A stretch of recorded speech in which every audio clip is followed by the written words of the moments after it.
So it's fantastic to be here in McGee in Derry this evening, actually here in Derry in McGee this evening in this beautiful, beautiful hall. And I feel it's a great honour to be here with my book, which is just newly out and which you've both read some of, I think, at this stage. So I thought I'd just start by saying why I wrote this book, which you're actually in, Dawn, quite substantially. But the book is called Northern Protestants on Shifting Ground, and it's kind of a sequel 20 years on to a book that I did called Northern Protestants and Unsettled People, which was done around the time of the Good Friday Agreement. So it just seemed to me like 20 years on, with Brexit coming, with huge demographic change having occurred, and with the possibility of a border poll, and with the centenary of the Northern Irish state, it just seemed like an ideal time to go back and see what was happening. And I was also really keen to kind of convey what I've become more and more aware of, which is the immense diversity of the Protestant people and the way in which people are now so much more comfortable in many ways about their identity than maybe was the case in the past when there was a defensiveness there. So I've written the book.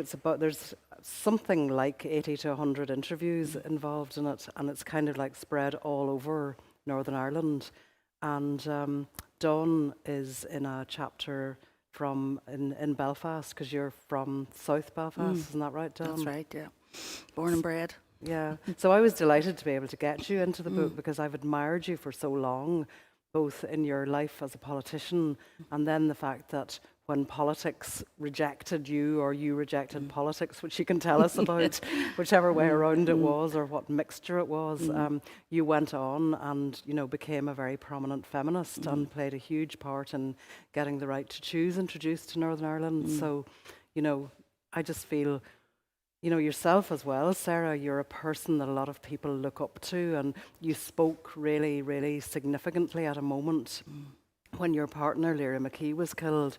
You spoke out in a way that probably stopped other people being hurt or killed, and I've seen you speak since at events, and you've got a really inspiring, calming influence on people who could otherwise become quite volatile in certain situations. So I'm so honoured to have the two of you here to talk about the book. I know you haven't had a chance to read the whole thing, but so maybe if I could start with you, Dawn, if you can tell me about your career and what you talked about in the book.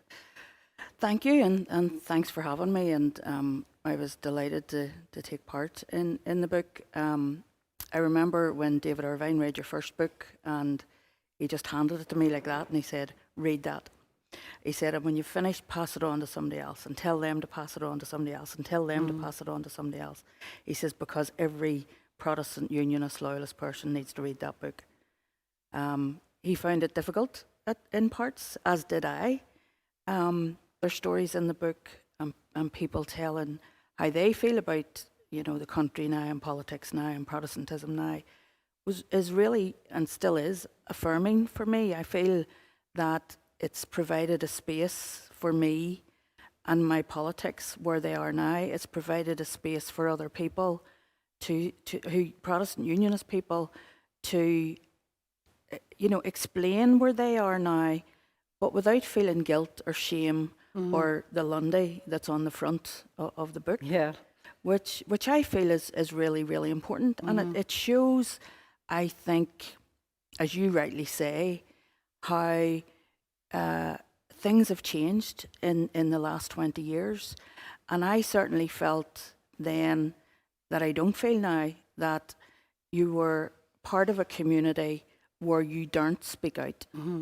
And it reminds me of campaigning for the Good Friday Agreement and campaigning for a yes during the referendum campaign, when David Irvine and myself and some Labour backbench MPs were campaigning in Sandy Row.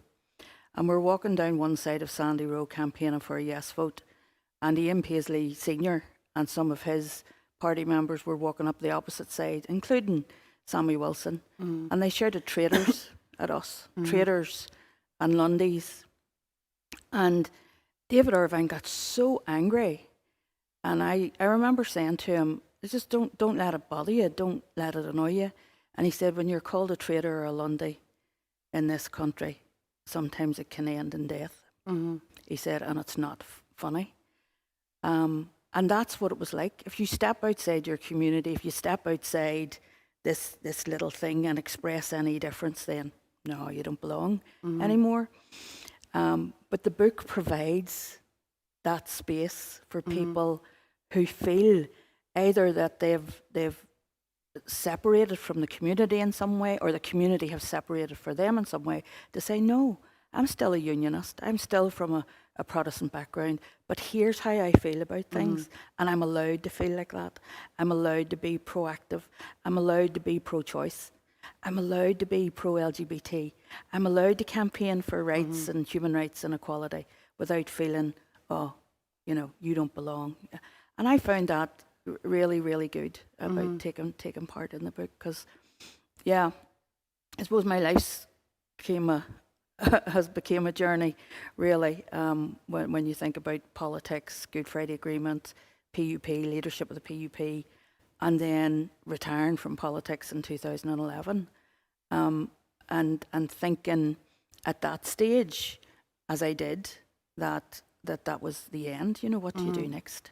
For 16 years, I've been involved in politics, and it really felt like a bereavement. It felt like I'd lost a family member. So along came this opportunity to head up Mary Stopes in Northern Ireland, and, you know, I couldn't believe it. I knew it was going to be massive. I knew it was going to be huge. Probably underestimated the level of public interest in it and the pressure involved in it. But I just embraced it with both hands and said, this needs to happen. Yeah, and as they say, the rest is history. I just should explain to anybody that doesn't know that when you were leader of the PUP, a murder was carried out by the UVF, and you immediately reacted by saying that this was intolerable, that this was supposed to be a thing of the past. But the wider context of it was that a lot of the men who were former UVF people who were now in the party just weren't willing to accept your leadership as a woman. And it's interesting, I think there's recently been a book written about the current leader of the PUP, and you scarcely feature in it. And I just find that really annoying, that women who have made a huge contribution just get written out, you know. It really doesn't surprise me, because I think I think there are probably those that would prefer to forget that I was ever part of the PUP, because they feel that my agenda, in inverted commas, which was, of course, party policy and party agenda and everything else around, you know, abortion rights for women in Northern Ireland, equal marriage, all of those things which were voted on at party conference. But I suppose because I was given more airtime to them, because I was campaigning more on those issues than I suppose what had happened previously, that there were those within the party that didn't like that. You know, I wasn't a woman from a paramilitary background. I was never a member of a paramilitary organisation, and therefore I didn't have the background that they had, and probably then therefore didn't have the respect that they had for other men within the party. And that's fair enough. But, you know, as David said to me one time, you know, you have to do politics with both hands. And if you find that one hand's tied behind your back, you can't do it. And I found that I had one hand tied behind my back, and I couldn't do politics. And when the UVF murdered Bobby Moffat on the Shankill, I was at a wedding in Donegal, believe it or not, and the phone was out of service. You couldn't get a connection. I think parts of Donegal are like that anyway. And the next day there were 22 missed calls on my phone. And I went, you know, there's something wrong. I knew straight away there was something wrong. And I asked the reception, where's the best place, you know, to get a decent mobile reception? And they told me where to go. And before I got to the corner of the building, the phone started ringing. And the first call was quite nasty. The second call was a journalist. And he genuinely understood that I was completely blown away by the news that he was giving me, that I hadn't known anything. And he very kindly let me have a few minutes to gather my thoughts before he rang me back to record an interview with me, which he did. And I just expressed my my horror at what had happened. And I think over the next few days, as the news began to sink in, I realised, and I heard David Irvine's words in my head: you can't do politics with one hand tied behind your back. And for me, the PUP's political project was over. When the UVF killed Bobby Moffat, they killed that project as well. And it was time to go. It was time to move on. And that was difficult, but it was the right thing to do.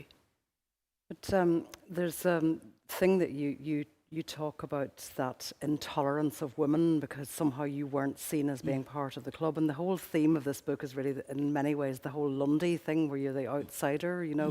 But one of the people that you said that you really liked in the book, Sarah, was Claire Sugden. I noticed that you tweeted something about her the other day. Yeah. I mean, she talked to me in the book about how when she's an independent unionist who became the Minister for Justice. And she said that she had serious difficulties being taken seriously as a young woman, even though she was clearly a very competent politician.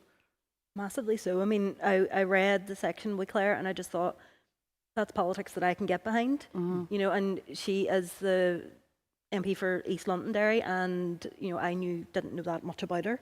And reading that section, I was just completely blown away by how sure she was of herself, of her politics, of her identity, and also of the fact that we need to move forward, and the only way to do that is to competently govern Northern Ireland. And she was trying to bring that in and encompass all areas and all sections of the community, and that's what's needed. But I find that our politicians are loath to do that a lot of the time.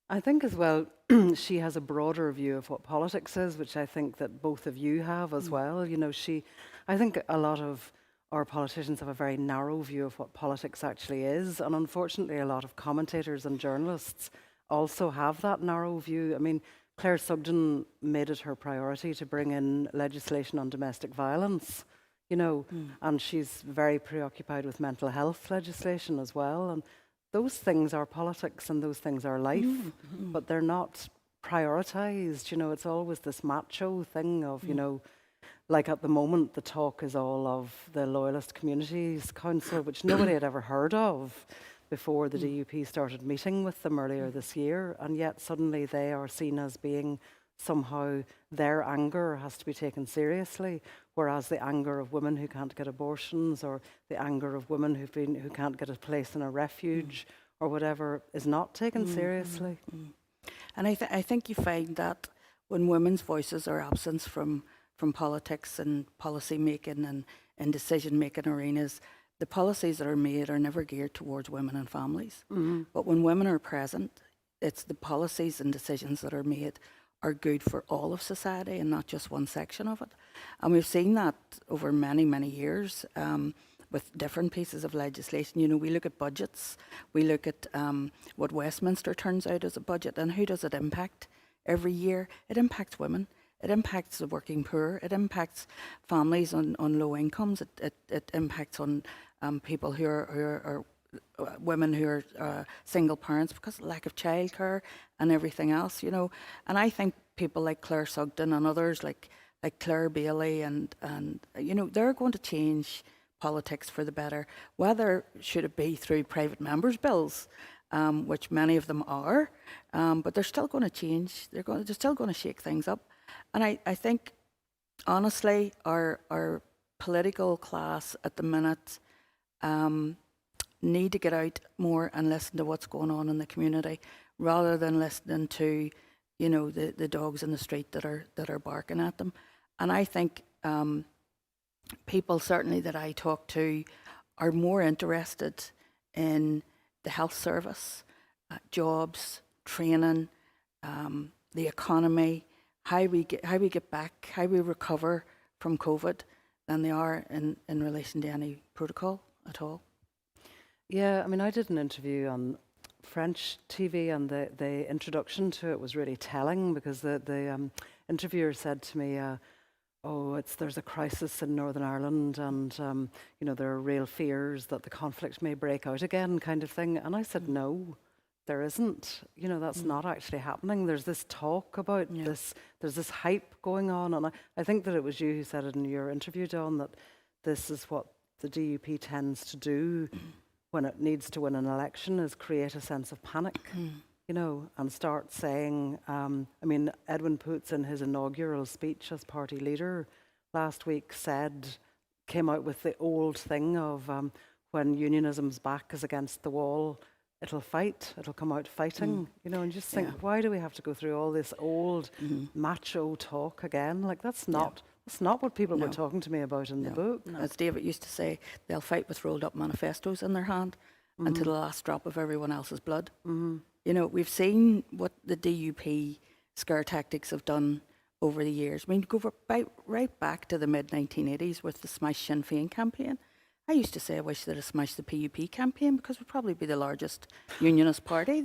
It was that successful. You know, vote for us or you're going to get a DUP, or sorry, vote for us or you're going to get a Sinn Féin member in the European Parliament. And it was all trying to stop Barbara de Bruyne because, you know, they wanted to have the biggest vote. Well, Barbara de Bruyne got a membership at the European Parliament and the sky didn't fall in. The next thing it was, don't be letting Sinn Féin get all the votes or you're going to have an education minister. We had an education minister, the sky didn't fall in. And the next thing is going to be, don't vote for anybody else because Sinn Féin will be First Minister. They'll be the largest party. I think it doesn't work anymore. I think people have begun to realise, and that's why we're seeing poll after poll where the DUP are hemorrhaging votes. People are not going to fall for that old trick anymore. And if Sinn Féin do become the largest party and do become the First Minister, the sky's not going to fall in. Do you think that Northern Ireland has changed enormously in the last period, Sarah? I think it really has. I think we have a very conservative older generation, and they're steeped in their religion and their politics, be it Republican or Unionist, and they hold a lot of sway. And I think that the younger generations coming up are much more secure in their identities. I mean, for me personally, the way that I look at it is, I'm more than happy to remain as part of the United Kingdom. It doesn't bother me. A border poll isn't something I'd be looking for. I'm secure in my identity as an Irish woman, whether it be within the UK or elsewhere. And I think a lot of the younger generation are feeling that way. It's like less important to have a stronger union or a united Ireland, and more important to have a way of life and a standard of living here that actually matches everywhere else. You know, we're hemorrhaging our best. The brain drain among both communities is enormous because what is there here? And our politicians don't seem to be concentrating on bringing prosperity here. It's always about the divisions. It's dormant. And then when you go to Westminster, the DUP are just going to do whatever the Tories ask them to. We've seen that time and again. And Sinn Féin don't take their seats. So we've got a very small pool of people who are willing to put their necks out for Northern Ireland. And I think that's one of our biggest problems. When I was writing the book, I met quite a lot of parents of young people of university going age who kind of said, well, look, if they choose to leave here, I wouldn't blame them, you know. So, you know, people talk about the brain drain, but they don't seem to realise that a lot of it is to do with, there is a kind of a hostile atmosphere here for the young, you know, that there's not a recognition that there's a need to make the place more hospitable. I remember when Reg Empey was Minister for the Enterprise Trade and Investment, I think it was, and he looked, or he'd done a bit of research, or got, I think it was Joanne Stewart to do a bit of research into the number of students that were studying overseas, and then looking at why they weren't coming back. And it seemed to be that it was young people who'd been to mostly integrated secondary education or Protestant grammar education that were going away and were deciding to stay away. And the reasons for that were many and varied, but mostly because when they got away, they realised what diversity looked like, what equality and inclusion looked like, and that in the whole, you know, the big wide world out there, there were much better, much settled communities. And why would you want to go back to one that is so destructive and divisive and ghettoised. And I think that is changing, and I think it's changing because young people are making those changes more and more. You look at the Life and Time survey, Young Life and Time survey that's done every year around November, December time, and the increasing number of young people that identify as Northern Irish. They don't want to identify as British. They don't want to identify as Irish. They want to identify as Northern Irish because they want this place to work. And that's what the politicians, I think, have failed to see. Yeah, and one of the things I met in the beginning of the book, as you'll have seen, Sarah, I refer to Lyra, because even though Lyra wasn't from a Protestant background, I kind of realised something when I had known Lyra for quite a long time. So she said something one day, and it kind of made me think, oh, Lyra must be from a Catholic background. And it kind of occurred to me that I had vaguely thought she was a Protestant, but it hadn't really bothered me, and I hadn't really bothered to find out. And I was delighted by that, because I'm of that generation where you always sort of checked, that Sarah one now, what would she be? Where did her What daddy fun go did to she kick with? school? Yeah, you know, and various people like Scott McKendry, the poet, told me that his father, who had worked in the shipyard, had a colleague who told him that you could always tell by the ship by the back of their necks, you know. And there's all these beliefs that there used to be about how you would tell a Catholic from a Protestant and Smell of everything, but it just doesn't matter anymore. I mean, there was a young woman that I spoke to in Derry, really, really nice schoolgirl called Rebecca Crockett, and she was actually, I think, quite annoyed at me because I asked her, you know, were her friends Protestants or Catholics or both, and she said, you know, I don't even know. Why would I know that? You know, I have friends who are probably Protestant, probably Catholic, probably Muslim, maybe none, maybe a mixture of all of those things. But it just, I think it's fantastic about Northern Ireland today is that young people can live here and be interested in whatever they want to be interested in, and not feel they've got to say, well, you know, I'm an activist of one kind or another, a Protestant activist. You know, that it just isn't relevant, and that's brilliant, isn't it? I think like social media really helps because it broadens your horizons in a way. You can find your tribe, and your tribe might not necessarily be the people you grew up with or the church that you went to. And I think when we get to a point where we stop identifying ourselves by those really narrow sets of criteria, we'll go a lot further. But I do think like integrated education is the way forward with that, because I mean, I'm 37 and we went on cross-community trips at school. But I mean, aside from that, apart from family members who were maybe in sort of mixed marriages, I wouldn't have seen a Protestant. I wouldn't have known someone who was a Protestant. Everybody I went to school with was Catholic. I lived in quite a Republican area. So that lack of diversity, even just within our own cities, is really, really, it's telling on our generations, because we're more bitter than the young ones. It's unhealthy, isn't it? But like, there's only 7% of people. I mean, integrated education was supposed to be part of the reconciliation project within the Good Friday Agreement, and yet it's only 7%, isn't it?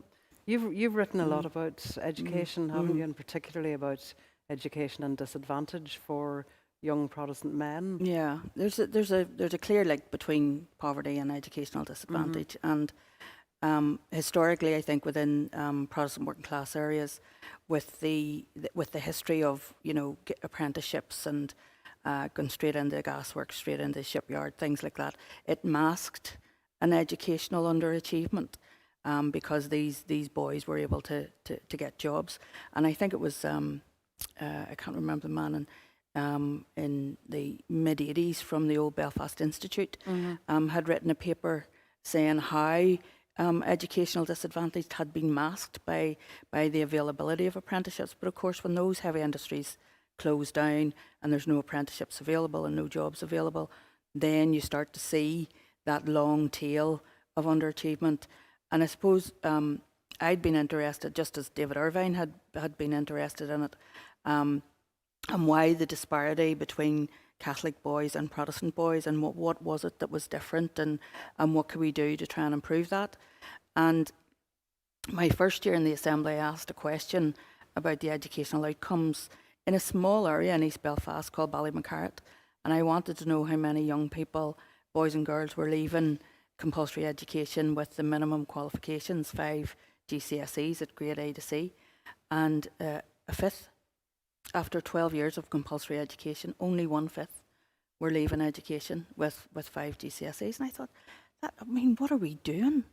You know, something has to give here.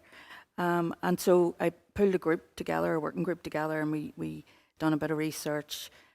This thing has been researched to death by now. We know that another report came out yesterday or the day before, and it was a case of saying no more research, time to put this into action now. And there was a whole raft of recommendations, but still it goes on and still it continues. Now, I welcome the report that came out the other day because it said, let's look at early years. There was a recommendation in the report that I produced as well. Let's see now, you know, that the DUP has the ministership of education, if they're going to do something around it, because it's within their gift to do it. An educational disadvantage not only affects the individual, it has a knock-on effect for families, for community, you know, and plays out in domestic violence, criminal damage, young people ending up in prison. So it makes sense, you know, to address that. I remember saying to Gusty Spence one day,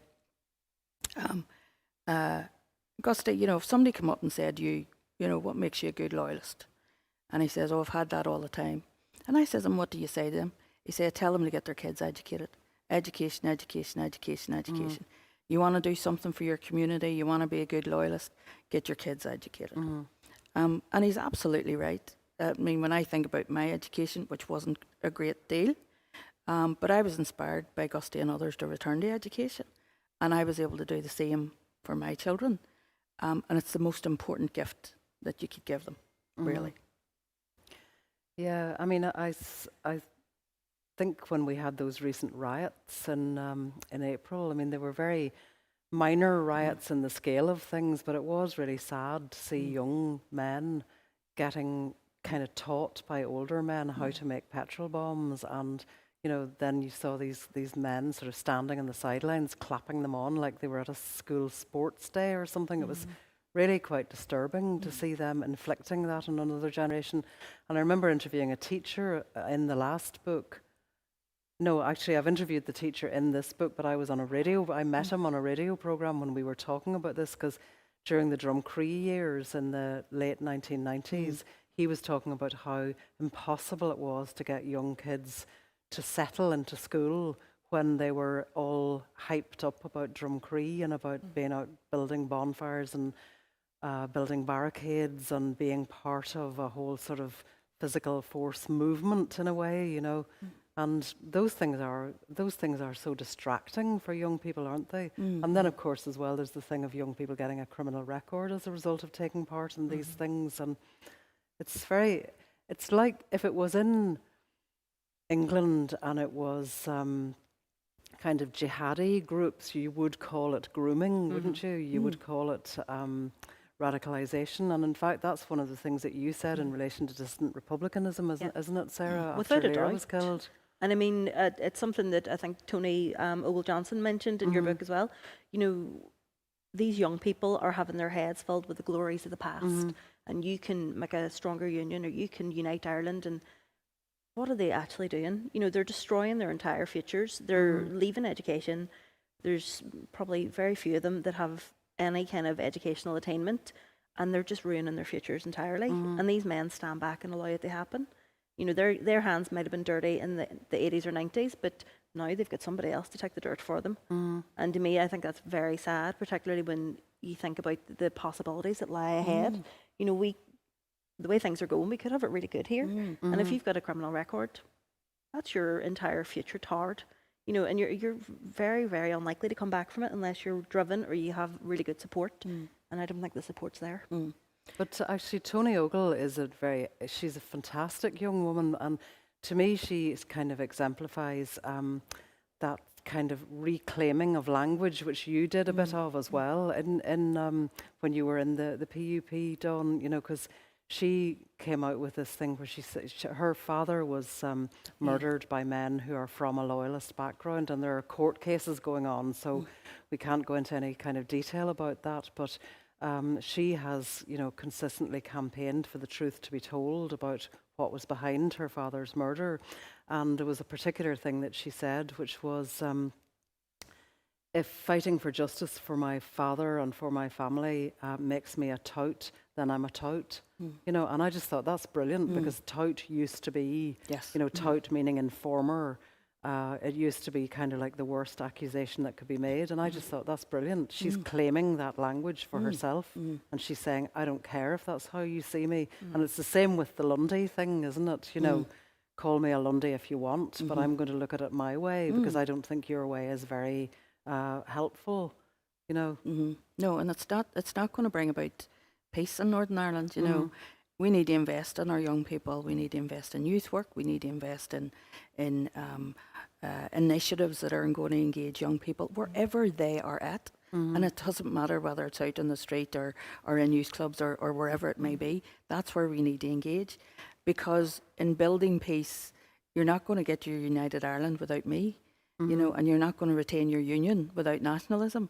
And the sooner we all realise that we have to come together to make things work, to live together. It's like, I think about John Hume and the stuff that he used to say, and it's really, really important that we do respect each other's diversity and start to live together peaceably. Otherwise, this place is we're just going to wreck it for future generations. And nobody wants that. You look at the young people, they're inspired. You look at the stuff that's going on around this university with the new medical centre and everything else. There's lots of great stuff going on if we could just get the politics right. And you two are both on the Hume Foundation board, aren't you? And I think that for me, the thing that I was very passionate about was youth, Young people. and women. I think because women are chronically underrepresented in Northern Ireland, and they're under listened to. Realistically, like, it's been women who've led most of the peace efforts in Northern Ireland, and cross community, no problem. It seems to be tends to always be men. I'm not being misandrous, but I mean the men seem to be very overrepresented and are more bullish, whereas the women have a softer touch and have more of a drive, I think, for actual peace rather than maybe just getting your name in lights. Yeah, I think it's important to recognise too that the Hume Foundation is a John and Pat Hume Foundation, in recognition of Pat's role in peace and reconciliation, bringing about the Good Friday Agreement, but also here in her home city, and the constituency office and the setting up of the credit unions, and there was a woman that led from the front as well, supporting John and everything that he did. They were a partnership, so the Hume Foundation, I think, recognises that.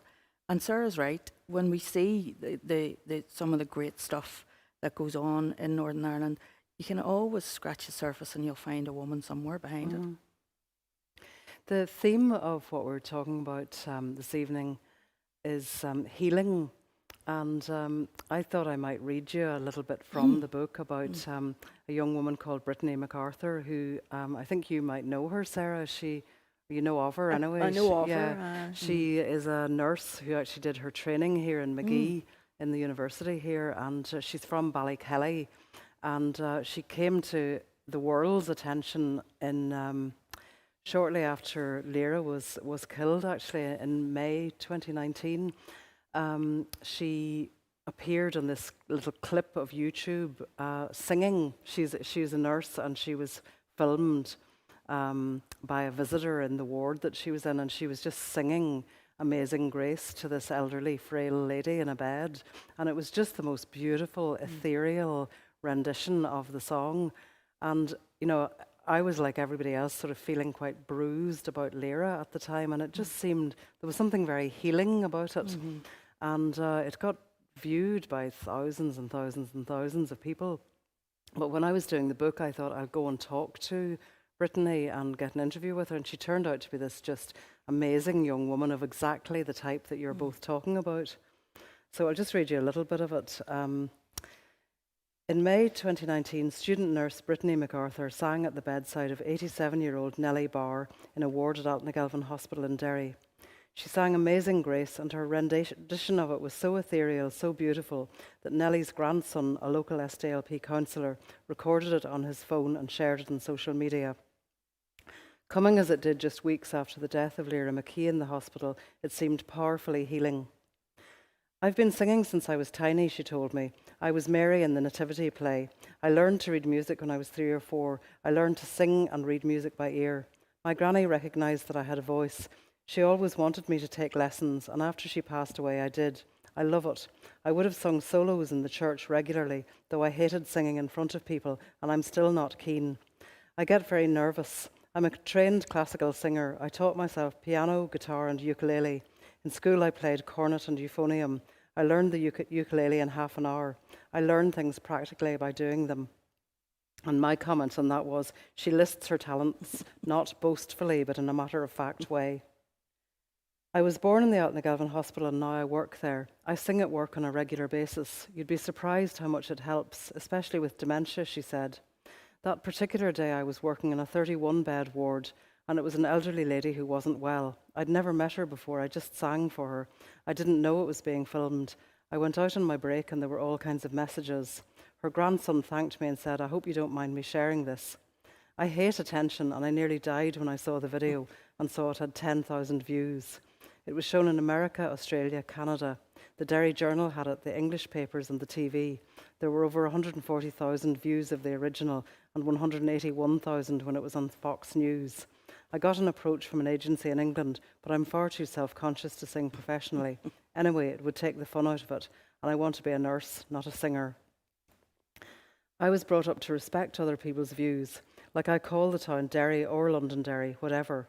But at work I usually ask them what they prefer, because some people do take exception, especially if someone has a head injury. Mum's dad was from a mixed family, half Protestant, half Catholic. Dad was a Protestant. I was brought up Church of Ireland. I was a worship leader in church. I moved to a more contemporary church recently. It's non-denominational. I grew up in Ballykelly, which was very definitely a community sort of place. Doors were never locked. We lived in a cul-de-sac and there were lots of children, so you just played out. Ballykelly Primary School was very mixed. We had army kids from the barracks, and I was friends with some of them. A family from Slovakia moved in, and I'm still in touch with the girls. It makes no odds to me what religion anyone is or where they're from. It doesn't come up. I honestly never think about it. You're still a person, regardless of your religion. I don't see why it matters. And, you know, that's exactly what we've been talking about, really, isn't it? Just a really open-minded, good person.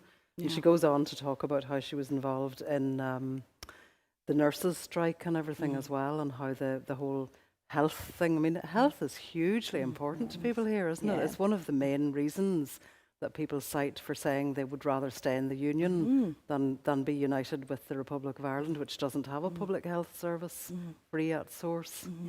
You work in the health service, don't you, Sarah? I worked in the health service, and I took part in the strike as well. It is massively important, and we do have a lot of health issues in Northern Ireland, both mental and physical, and a lot of it does stem back to the conflict, and there's intergenerational trauma, and there's things that are passed down from mother to daughter and father to son.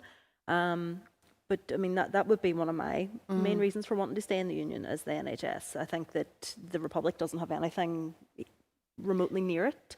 Even though it's quite broken down, and even though it's in crisis. It is in crisis, and I think that's one of the biggest disgraces that successive governments have let down the NHS, and they have sold it off, and they've underfunded it, and it's run as a business. And there's something to me that just feels really immoral about health as a business. When you look at America, I'm sure that's the model maybe that they're looking at, where people make millions. But I mean, I think most people who go into healthcare don't do it for the money. They do it because they have a genuine want to help people. So I mean, I think that's something that realistically we do need to fight for. I think our issues in the health service have been here for a long time.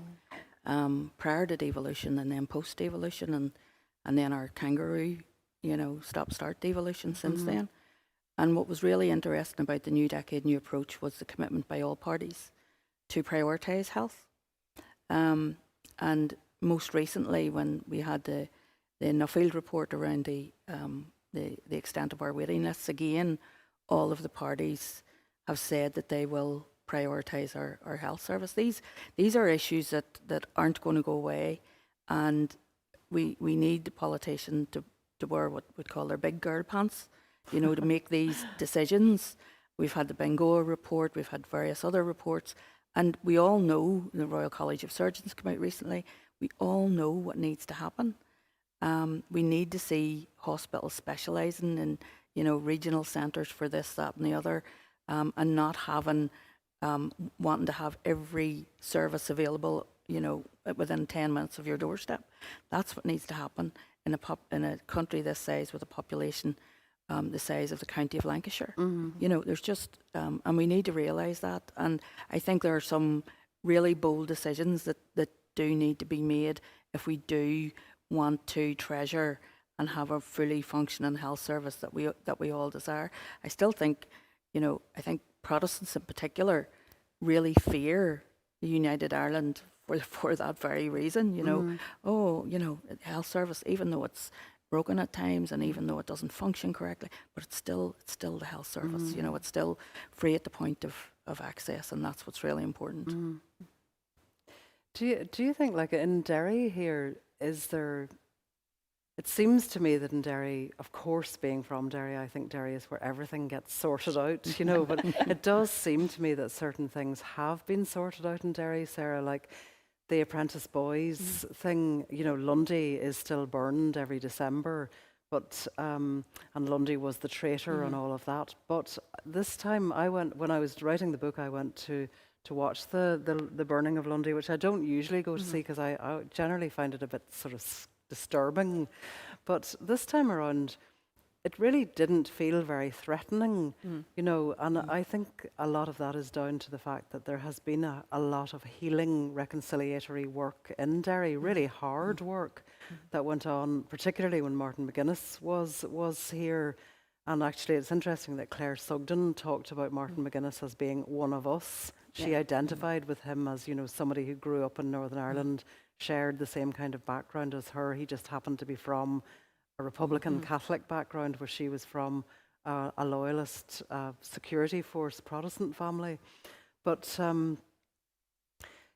she... Sorry, I've lost my train of thought now, having gone off on that little digression. But... Derry and the Apprentice Boys and Lundy, the Bogside Residents Association, which is largely made up of people from the Catholic areas outside of the walls, and the Apprentice Boys have worked together really, really carefully and long and hard over the years to have a dialogue, which means that they now have the Lundy thing without it being a big flashpoint. I mean, there used to be inevitably almost trouble. Yeah. And nobody would come to the shops, even though it was just before Christmas and the businesses needed the trade, because the Lundy thing was on and it was all going to get ugly. Yeah. But it doesn't anymore. It really has become part of the fabric of the city. And there was Kenny McFarland from the Londonderry Bands Forum is in the book. And one of the things that he said to me that really stuck in my mind was people just want ordinary politics here. They're really sick of all the tension and all the sort of divisiveness and all the rest. They just want ordinary politics. And he was talking about how his kids, he grew up in new buildings. He would have been a Protestant on the city side in Derry, whose family ended up during the Troubles having to leave the city side because it just had become intimidatory and impossible for them to continue to live where they were living. And the family went over to new buildings in the waterside. But he said his kids now would come home from playing in a band or band practice or whatever, a loyalist band, and they'd get themselves all dressed up and they'd go out to Waterloo Street in the Bogside to listen to Irish music, And Catherine Pollock, who's a young community worker in Derry as well, she said the same thing. She's bringing up her kids. She works in the Bogside. She lives in the Fountain Estate, the two denominations background there. And she said that she doesn't want her children, who are little children at this stage, to have to choose between one or other of the Derrys, the Derry or the Londonderry. She wants them to feel that they can have both. And that's fantastic, isn't it? It shows you what can happen through dialogue and understanding. And the City Centre initiative with Brenton Duddy and Gordon O'Doherty, you know, bringing people together to talk, to break down, you know, the ignorance and the misinformation and everything else, because what they've did is really transformed the city. They've opened it up and made it available for everybody, because it is everybody's city. It's not, doesn't belong to one side or the other, it belongs to everybody. And it's the same, you can relate that. If we could do what happened in Derry at a bigger scale for Northern Ireland, would have cracked it. 100%. And I think it is. It always comes down to the same thing: bringing people together. Once you bring people together and you realise, and I mean, as I said to you from reading the book, I mean, there's so many people in the book that I identify with. Their politics are my politics. The only difference we have is how we identify in terms of our nationality. But I mean, it just shows you we're kind of split into these two camps, and there aren't two camps. There's not. There are hundreds of camps, and no two of them are the same. And I think that's the thing. We need to be more integrated. We need to speak to each other more. We need to learn that being other isn't a bad thing. You know, and that's a big problem I think Northern Ireland has. We view other as suspicious and trying to take things away from us, whereas reality, we all just want equality. You know, and if we all have the same rights and the same sort of availability to speak and be heard and feel heard, which I think is a big problem here. We don't feel heard because our politicians don't tend to represent the man on the ground. They represent the party and the party lines. And I think that is a big problem because we're not represented properly and we don't speak out enough about it. But I mean, I felt when I was writing the book, like I'm often struck by the way that, particularly, say, the media in the Republic of Ireland tends to sort of go, when they have to do a northern story, they go for a very small pool of people, you know, and it's almost like they don't know that there's a big, huge population of people up here to choose from. And I didn't have any difficulty finding women to speak. I didn't have any difficulty finding non-binary people to speak. I didn't have any problem finding kids to speak, you know. I mean, some of the people who I think are brilliant in the book are young people who are part of a project called the Monkstown Boxing Club in North Belfast. And there was one boy called Didi, and he had almost crashed out of school because he had Tourette's and he just had all kinds of problems. And he just thought he couldn't cope when he'd gone into depression and stuff. And then he got referred to the Monkstown Boxing Club, where they gave him sort of a lot of one-to-one support. And he had been able to go back into education and he'd been able to do his exams, and he was now coming back into the club to talk to other young people, you know, and it was just brilliant, you know, to see a young boy who had thought that he was nothing, and suddenly he actually now had the confidence. He said that when he was in school, he sometimes spotted another boy who he thought was depressed, and he sort of had seen the signs, and he would just go over and sort of say, "Are you feeling okay?" or, you know, "Are you all right?" or "What are you doing after school?" or whatever, and, you know, get that kid to talk to him.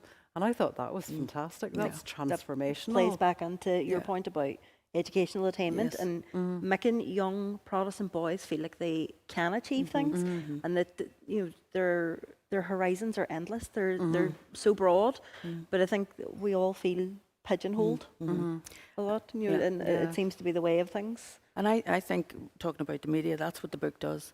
It provides that space for those stories, whereas media nowadays, it has to be instant, it has to be social media. It doesn't allow for that more in-depth research and analysis that goes on, and the book provides that for a lot of us.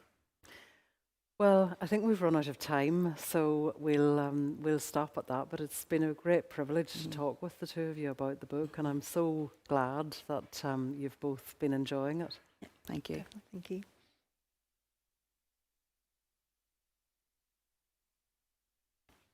Okay.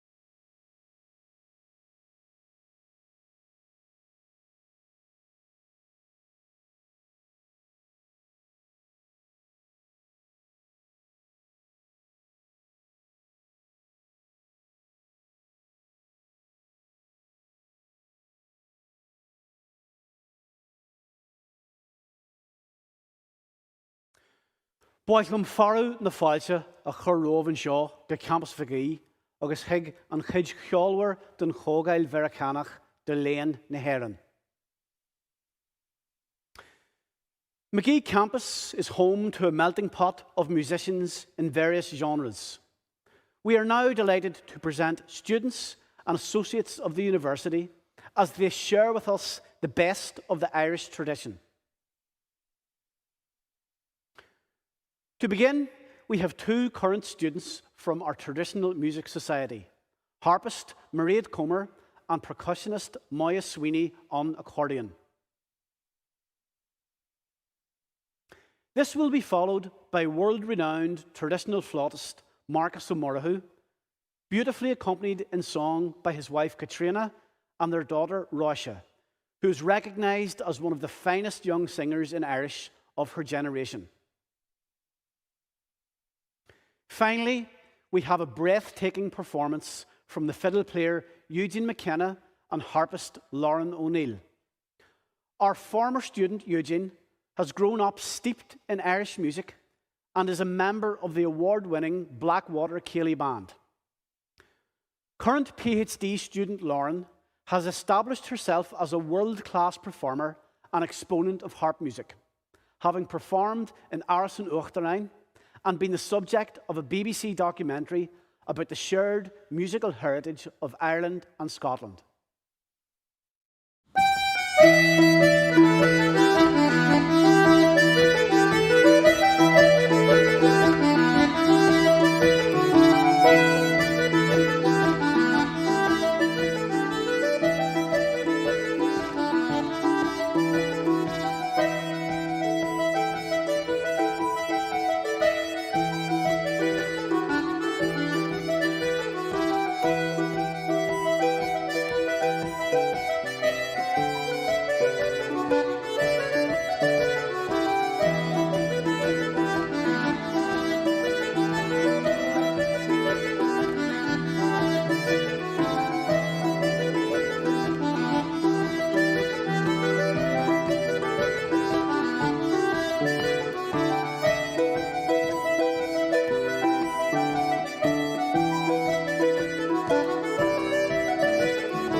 agus bur sláinte isteach a loch fechanna tá fáilte romh ag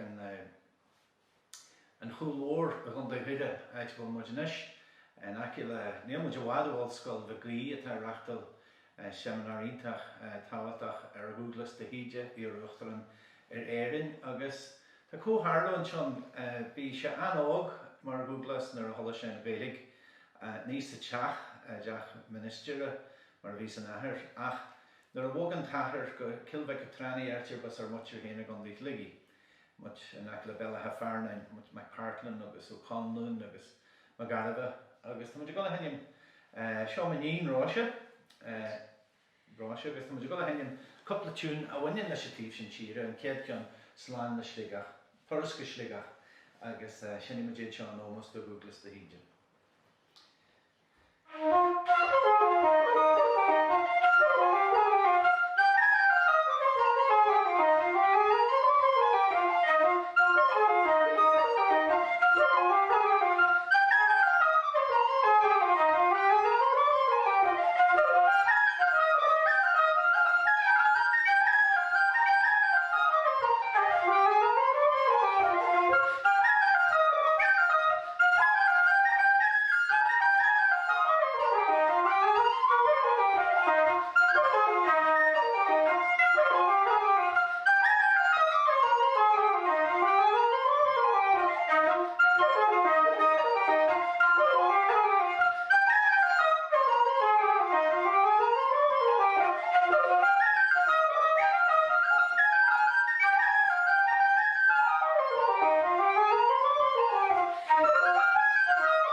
ítach an críbhín íbhín agus bhí ansam go deoige in sna hórain agus an dhéalaíocht dús chuir se spéisians na hórain a bhí fe cilbh catrani an chuidsin de clicachar a bheits an muir an aclamáis na bhile ach ní sin chuisir fud chanacht agus bhhaile se agus chuir sé glóiad an chuig áirin grás go chanach mar hampla na measc agus tá go le ceáil óran as chuig galú ó an grá gal an téna chéarna bóchal an airne agus chuirí maníon rá sé tús leis.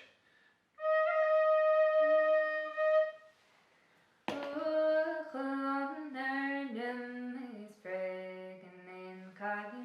jaso.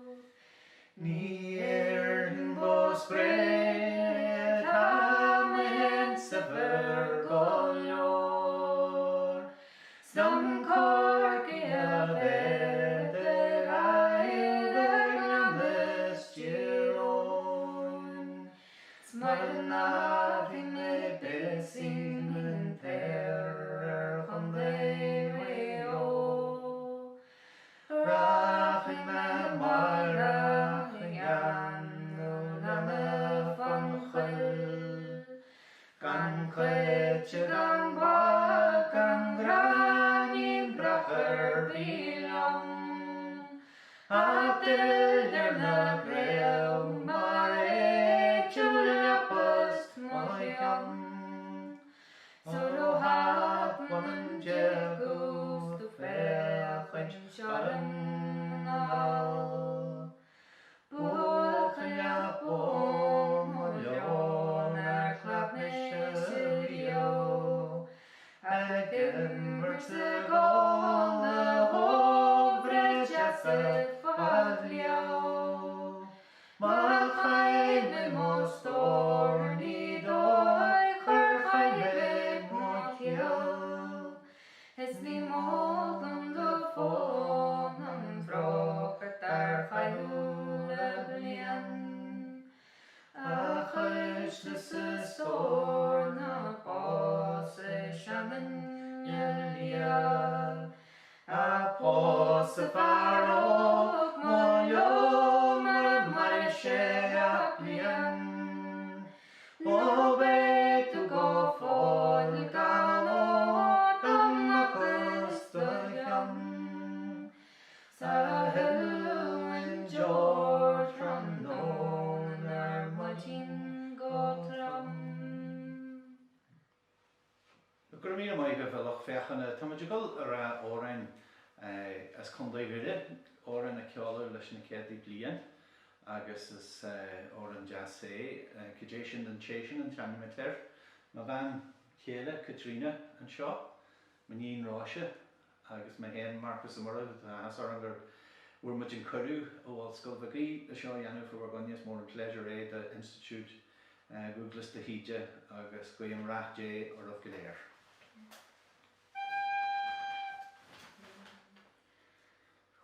Me conne die shield me mo gwe van daar get in leos ma holden terges ma vram hamtor ook Jason dan Jason nach met den do ma holden terges ma vram hamtor ook Jason dan Jason nach met den shindo. My him will great washing his made and now crow when to the day got no at go. My him shall lose every honey and so. Okay, Jason, done Jason, Nachman in shindo. My him shall lose every honey and so. Okay, Jason, done Jason, Nachman in shindo. My him shake garnel, sprinkle sport. Again, I'm not a sick, renewed and short. My chindini sugas, my viam sugalo. Okay, Jason, done Jason, Nachman in shindo. My chindini sugas, my viam sugalo. Okay, Jason, done Jason, Nachman in shindo. Jardini go well megan rags gandoy, ganare nare do gambolat na store. Matamishes as the mohoni agro, okay, Jason, done Jason, Nachman in shindo. Matamishes as the mohoni agro, okay, Jason, done Jason, Nachman in shindo. Michael. 1, 2, 3.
Díobh agus de fáilte romh a lig an seo ag an ócaid speisialta seo. Hello everybody, and you're very welcome to this very special online celebration of music. My name is Lauren O'Neill and I am a harper and researcher here at Ulster University, and I've just been joined by Eugene McKenna on fiddle from Ahur, County Tyrone. I hope you enjoyed that first piece of music. We began there, especially for this conference, with two pieces which were composed in America. So the first is a composition of Billy McComiskey's, and that hornpipe is called The Plain of the Plank. And then we followed that with a slip jig composed by the great fiddle player Liz Carroll called Rose and Kathleen's. We're going to move on now to a set, and I'm going to begin by playing a harp air. So this air is called Bonnie Portmore, and there's words to it as well. It's a song, and it was collected at the end of the 18th century by Edward Bunting. Edward Bunting was a famous collector here, particularly in Ulster and Connacht in Ireland, of lots of harp music. And he also, along with other scribes, transcribed words that went along with the harp music itself. So this piece of music was taken down from a harp player from County Derry called Daniel Black. And it's amazing that we can look at these manuscripts and create our own interpretations of the music that was played so many centuries ago here in this county itself. We're going to continue then with 3 jigs. The first is called Jerry's Beaver Hat, and the second is called the Stig Jig, and it's composed by a great guitar player, John McCartan.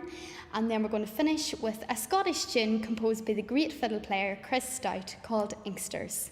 Disúlagam go munhishiv saltas.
Thank you very much, everyone. We're now going to finish up with a set of reels. Before we play, I would just like to thank everyone for listening in tonight, and of course a big Gura Mai Haggett to Malachy O'Neill, Neil Comer and the Irish department here at McKay. We're going to play two reels now. The first reel is called Paddy Kenny's Toast, which is named after the great fiddle player Paddy Kenny from County Clare. Then we're going to play another reel called Bill Hearts, and Gura Mila Mai Haggett a leg a richt as fe Gas Jacqueline Nacht agus Amor Arth.